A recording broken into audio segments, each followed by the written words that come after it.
Jangan takut. Apa tadi katakan takut? Ketakutan adalah sesuatu yang terjadi. Takut adalah perasaan cemas yang berlebihan. Ya, takut adalah perasaan cemas yang berlebihan yang ditimbulkan oleh emosi negatif. Ada emosi positif, ada emosi negatif. Nah, takut ini adalah sesuatu perasaan cemas yang berlebihan yang ditimbulkan oleh emosi negatif karena sesuatu faktor. Bisa nggak orang tiba-tiba aja takut gitu? Kan pasti karena ada sesuatu. Ada orang takut gelap, iya kan? Dulu aku kalau disuruh bapak aku matiin lampunya di sini kan kamarnya, udah gini dulu, siap-siap lari. Iya kan, cari ancang-ancang, gini lari, sekuat tenaga.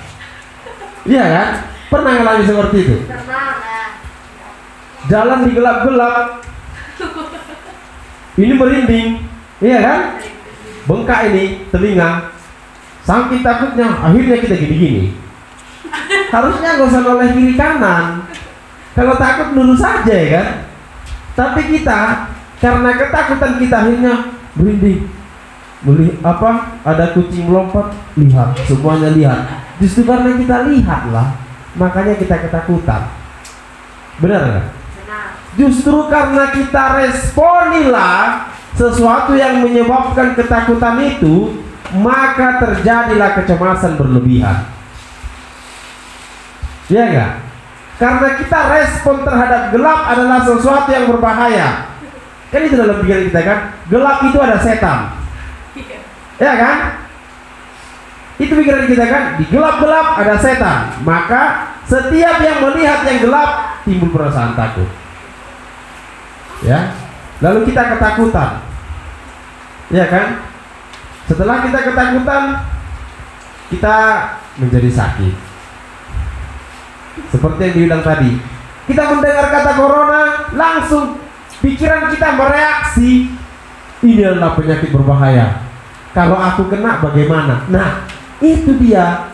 Kita respon sesuatu yang salah dengan cara yang berlebihan. Ya. Jadi saudaraku yang kekasih, jangan takut. Tadi hambanya berkata, kenapa orang takut? Karena kurang percaya. Yesua berkata, hei kau orang yang kurang percaya, mengapa kau takut? Padahal aku ada di sini loh. Ini kita nggak ada Tuhan di tengah-tengah kita, nggak bisa kita lihat secara kasat mata, ya kan? Murid-murid sendiri ada Tuhan yang telah membuat mujizat, 5 roti, 2 ikan, makan 5.000 orang, sisa 12 keranjang, masih aja takut.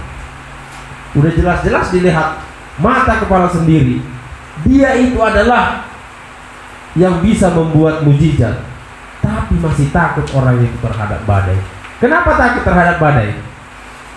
Hah? Karena direspon badai tadi. Badai, badai, aduh bagaimana ini, aduh bagaimana ini. Kalau santai aja bagaimana? Langsung berpikir seperti ini, badai, ya udah, mau gimana lagi, gak bisa selamat, paling mati. Kan nggak takut kan? Tapi pernah saya sendiri waktu ke Kupang atau kemana itu sama teman-teman, waktu di atas tiba-tiba pesawatnya goyang. Aku tenang aja begini, loh Janter kamu kok tenang aja ya? Bagaimana lagi? Kita teriak-teriak gak selamat juga. Iya kan? Ya tenang aja hidup ini.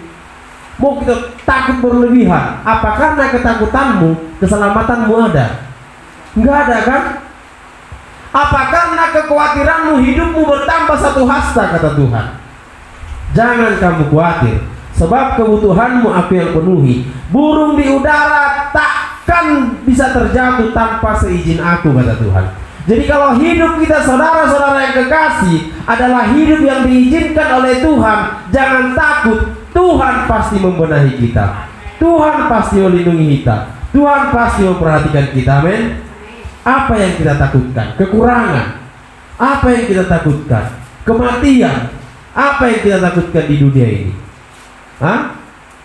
Bukankah manusia itu hidup lahir, hidup, besar, sekolah, menikah, tua, mati. Itu aja prosesnya kok. Lalu apa yang kita takutkan? Bersyukur kalau kita bisa menikmati dunia. Amin. Ya. Jadi jangan takut. Iman yang kurang membuat kita takut. Ya. Lalu apa dasarnya? Apa pondasinya supaya kita tidak takut? Mazmur 37 ayat 5. Apa dikatakan di situ?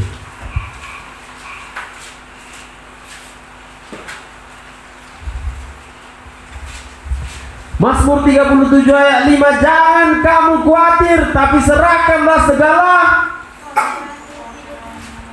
hidupmu. Benar nggak? Apa itu dikatakan? Serahkanlah hidupmu kepada Yahweh dan percayalah kepadanya, maka ia akan bertindak. Hidup itu apa? Bukankah semua dari yang kita lakukan adalah bagian dari hidup? Benar nggak? Jadi semua harus kita serahkan kepada Bapak Yahweh. Maka ia akan bertindak. Kalau kita nggak menyerahkan, dia nggak akan bertindak.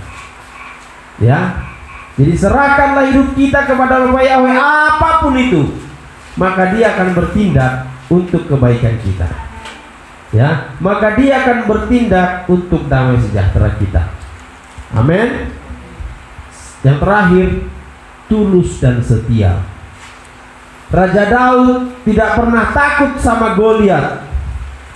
Goliat datang dengan badannya yang besar, Raja Daud datang dengan badannya yang kecil. Goliat menyepelekan dia. Bah, yang kamu anggapnya aku anjing, makanya kamu datang gak bawa apa-apa. Padahal Goliat bawa senjata. Goliat katakan, aku datang atas nama Tuhanku. Aku datang dengan nama Yahweh. Kamu datang dengan pedang, kamu datang dengan senjata yang lengkap. Aku datang dengan nama Yahweh. Kenapa Daud bisa berkata seperti itu? Mazmur berkata, ketulusan dan keadilan, kesetiaan, itulah yang menjaga aku. Tulus, setia, dan adil, supaya kita terjaga. Amin.